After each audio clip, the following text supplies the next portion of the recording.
All right, so I'll go through a few of these problems with you. Um, you can slow this down, pause it, whatever you need to do, try to follow along. So on this first one, whenever it says factor, you should try to take out what they are all divisible by. So I know that all of these are divisible by 2, so I'm going to, in essence, divide all of these by 2, and they all have an x. So they all have an x, so I'm going to take out a 2 and an x. So I'm really dividing all of these numbers by 2. So 6 divided by 2 is 3, 10 divided by 2 is 5, and 36 divided by 2 is 18. So that's what I mean when I say factor out. You find out what they're all divisible by, you write that number on the outside, and then divide all of these terms by that number. So now we also said they all had an x in common. So I'm going to take that x out of all of them. So this had x cubed, which means x times x times x. So when I take one of them out, it leaves me with 2. When I take one out from here, it leaves me with 1. And when I take the one out from here, it leaves me with none. So that's the first part you should always try to do whenever it says factor, is try to take out what's in common. Now we're going to work with this part that remains in the parentheses. So that has an x squared, an x, and a number. So we're going to try to factor this using the box method. They don't have anything in common. They're not divisible by anything. And so then we're going to try to do this. So I have a 3x squared and 18. So I go to my calculator. I want to go to the main page. So I'm going to quit what I'm in. Now I go 3 times 18. So 3 times 18 is 54. So I know that these have to multiply to be a positive 54x squared. So I come back to my calculator. I go to y equals. I'm going to clear that off. And I go 54 divided by x. I go second graph, because that brings up the table. So I'm looking for things, all of these multiply to be what I'm after, but I'm looking for the ones that add to be -5. So I'm looking 27 and 2, that doesn't work. 18 and 3, that doesn't make 5. 9 and 6, that doesn't make 5. 6 and 9 doesn't. 3 and 18 doesn't. 2 and 27 doesn't. 1 and 54. So none of those make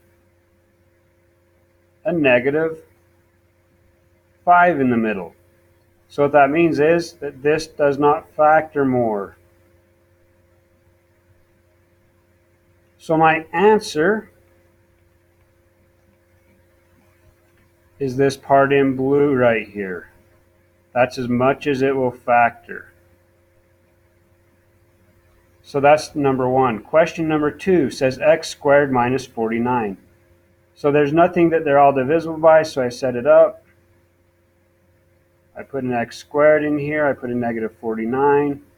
So it has to multiply to be -49x squared and add to be 0. So that's -7 and +7. So that's x minus 7, x plus 7. So my answer is x minus 7, x plus 7. Now, if you'll recognize that this is a squared number and this is a squared number, when I say squared number, I mean like 1 times 1 is 1, 2 times 2 is 4. So 4 is a squared number, 9 is a squared number, 16 is a squared number, 25 is a squared number, and so forth. If you have a number that's squared minus a number that's squared, it'll always factor to be 1 minus and 1 positive of whatever the square root of that number is. So for example, I'll do it down here. If I have x squared minus 81, what number multiplies by itself to be 81? Well, that's 9, so this is always going to be an x minus and an x plus, 9 and minus 9. So it'll always work that way if I have a number squared minus a number squared. Even if they're variables, x squared minus y squared, it will factor to be x minus y and x plus y. So it always works out that way. Sorry, that was a little side note on that. All right, question number 3. So 3 terms, x squared negative 40. So I come to my calculator, so I multiply those together, I get negative 40x squared. So I come to my calculator, I go to y equals, I type in negative 40, I divide it by x, and I go second table. So what multiplies me negative 40? And it needs to add to be 6, positive 6. So there's 1 and negative 40, that doesn't make 6. 2, 3, 4, that adds to be negative 6. So then if I look down here at the bottom row, 10 minus 4 is a positive 6. So the only difference between these two is the sign. And we wanted a positive 6, so that means that the bigger number, 10, needs to be positive. So I'm going to put a 10x and a negative 4x. So this is x and 10, this is x and negative 4. So this factors to be x plus 10, x minus 4. So now the same thing on this one. Draw your little rectangle, 6x squared, negative 40. I come back to my calculator, I'm going to multiply those together. 6 times negative 40 is negative 240, so now I go to my y equals negative 240 divided by x. Second graph. So let's see. So we needed it to combine to make negative 1, because that's my middle number, is negative 1. So I'm looking,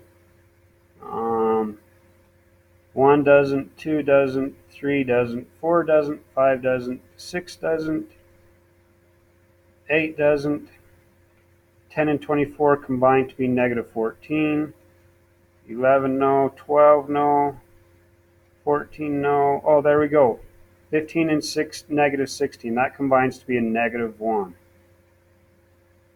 So 15x and negative 16x. So now I look across the top row and I say 6 and 15 are each divisible by what? So 6 is 2 times 3 and 15 is 3 times 5. So I know they're each divisible by 3, so I put that 3 out here. 6 divided by 3 made 2x, and if I multiply these together, 2x and 3x makes 6x squared.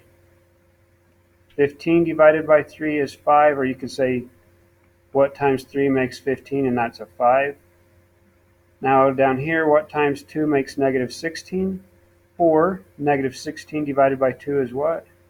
Negative 8. So those are my factors, 2x plus 5 and 3x minus 8. And if you wanted to, you could multiply this back in and make sure it works. 2 times 3 is 6x squared, 3 times 5 is 15, 2 times negative 8 is negative 16, negative 8 times 5 is negative 40. These two combine to make the middle term, which is negative 1. So that worked out great. So that's my answer. All right, question number 5. It says 14x squared minus 43x plus 20. So this is not divisible by the same number. Like I cannot divide all of this by 2 because that's a 3 right there. It's not divisible by 3 because 1 plus 4 is 5, which is not divisible by 3. 2 plus 0 is 2. That's not divisible by 3. So I know it's not divisible by 2 or 3, and so I can't just take something out of all of it. So I move right into the rectangle. So 14x squared and a 20. So I multiply those together. So I quit where I'm at. I go 14 times 20 is 280. And they are both positive, but it has to combine to be a negative 43. So I go to y equals 280 divided by x. Second graph. So I'm looking for two of them that combine to be negative 43, just to make sure. Negative 43, yep. So if I move in the negative direction, that combines to be negative 281, negative 142, negative 74, negative 61, negative 47, negative 43. So negative 8, negative 35. So negative 8, negative 35. So these will multiply to be 280x squared, and these two combine to be negative 43. So now 14 and 8 are each divisible by 2 and an x. 14 divided by 2 is 7. Negative 8 divided by 2 is negative 4. So now I can say negative 35 divided by 7 is negative 5. So those are my factors.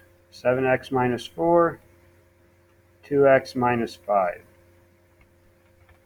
So that's my answer. Now if I look at number 6, this is different because this is a cubed and this is just a number. So we've talked about having some formulas for things that are cubed. So the formula a cubed minus b cubed is a minus b, a squared plus ab plus b squared.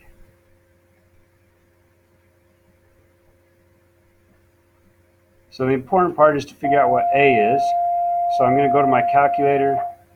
I'm going to go math, the cube root of 8. Whoops.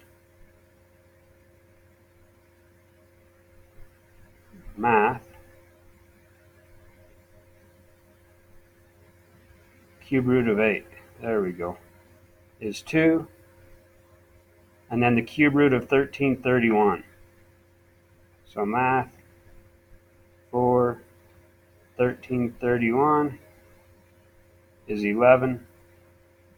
So a is really 2x and b is 11. So I replace all my a's with 2x and all my b's with 11.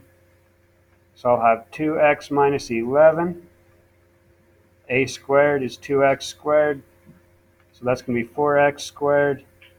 2 times 11 is 22x. And 11 squared is 121. And that's your answer.